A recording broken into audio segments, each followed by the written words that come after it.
สวัสดีครับทุกท่านครับเมื่อนี้ผมนำพาทุกท่าน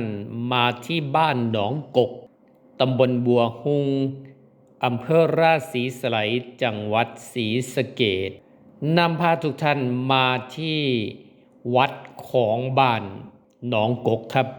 นำพาทุกท่านมาเบิงเรือดังอีกลำหนึ่งของชุมชนบ้านหนองกกนี่คือเรือขวัญใจคำไหลตอนนี้เพิ่นปรับปรุงทำสาวใหม่ครับโดยช่างเหน่งนี่คือเรือขวัญใจคำไหลเรือดังของชุมชนบ้านหนองกกตำบลบัวฮุงอำเภอราศีสไลยจังหวัดศรีสะเกษครับ